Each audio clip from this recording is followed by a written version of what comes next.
Legislation when it comes to SGBV.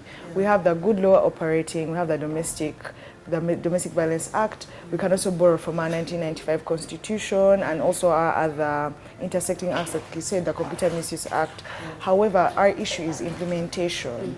Because when it comes to the legal side, we have the written law, but the implementation is what is hindering us from moving forward. Because justice handbooks have been developed for the police, for the judges themselves, with the collaboration of UN Women. However, the implementation is what is really stopping us from really moving forward, because there's that cultural mindset that SGBV issues are just a moral thing. We need to address more the cultural mindset and the sensitization at the rural level, because the women here in Kampala, the forms of violence as we're experiencing are less invasive than the ones that the women in the rural level are experiencing. So we need to have the same cultural mindset change that's here going on in Central and spread it across the country, because our legal systems, though in some areas is very wanting, is a lot more progressive than a lot of countries, and we do appreciate our legislators for doing that, but it's the implementation that comes in.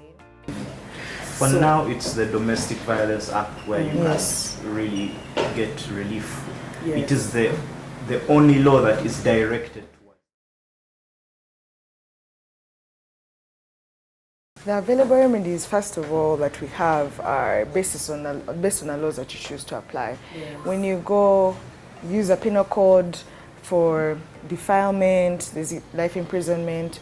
For aggravated defilement, there's life imprisonment. For rape, there's about 25 years that is available. So the legal redress depends on the law that you choose to base on. So when you're seeking legal redress, you have to say, okay, your lawyer has to know, and even you know, what avenue of the law am I using? What avenue of the law am I using? Which one is more, which one will be more effective for us to use in the end? It depends specifically on the form of SGBV that has been perpetuated against you. However, the different forms that we have are not always covered fully by the law. But the common version that we have most likely for SGBV here in Uganda is either to go the litigation route or to go into mediation. However, mediation is not always the best, because mediation doesn't take into account that, it doesn't take into the factors that the different power struggles between the partners who you've brought, or the victim and the perpetrator. It doesn't eliminate the fact that this person, after they have gone in a mediation meeting, can actually harm you again. It assumes that both of these people have committed violence against each other, and yet it may not be the case. They're expected to live in the same house. Exactly. It puts them kind of on the same footing, but there's always a perpetrator and there's always a victim. There's no in between in these kinds of situations. And it also puts, when there's a child in the mix, it becomes very traumatizing for them to also attend these mediation meetings. So I think one of the ways we can address our legal lacunas for this SGBV is to have experts be brought in, because for criminal matters we have forensics, for civil matters we bring experts on particular subject matters. We need to put experts at every level, from our judiciary to the police, even amongst us lawyers.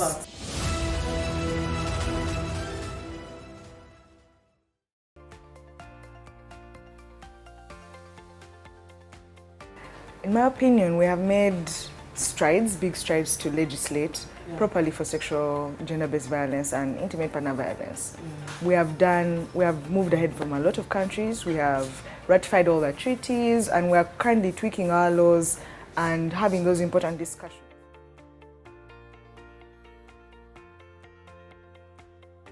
What we're missing is in the implementation. Our implementation is still very poor. It still doesn't really address, or it's not even validating to the victims at all. We still suffer from such a severe underreporting, because even the cases that we get are reported years later on.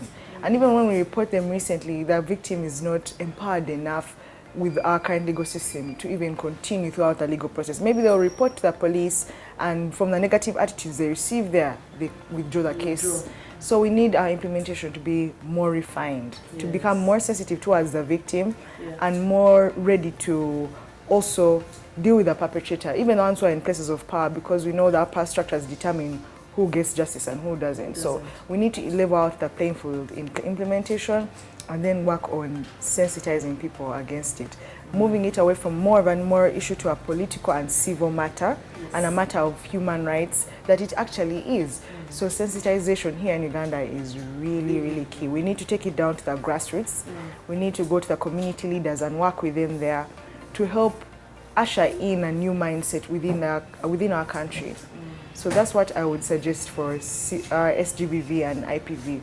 We need more people to know what they are in the first place, know that they are a crime, know it's against their human rights for these kind of practices to be experienced by them, and they'll also assist our justice systems to be more ready to receive victims and more validating to their experience. So those are the suggestions that we have. Our legislation can move forward as it needs to be, but currently it's not doing bad. I would give it a strong 70%, which is not a lot that I can say for other countries.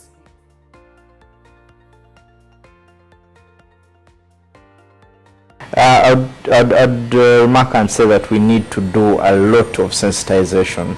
We're not only in the urban centers, but we need to go down into the villages where we have culture that is prevalent and the harmful culture still exists. We need to talk, we need to have those conversations with our counterparts that live in the villages. We need to expand this out of Kampala more to the village centers, rural areas. And we need to have more conversations with men. Yes. We need to change, we need not entirely change the focus, but we need to now include men in the focus so that we have sexual and gender-based exactly. So we need to have more of that conversation, because men are looked at as the perpetrators majority of the time, but they're never really looked at as the victims. But even as the perpetrators, we need to have that conversation, because how do we stop yes, this gender-based violence? We need to have that conversation with men as well. yes. So I think that is where we need to go. We need to create safer spaces for everyone to have these conversations. We need to have the judiciary involved in these conversations. Gladly, the judiciary has now is already there. We are formulating an arm that will deal directly with gender-based violence, which is a good step. We now need to encourage even more lawyers to start taking this up. Pro bono cases. Pro bono cases, take this up as part of your practice, so that now we expand the legal sector to have more of the victims having redress.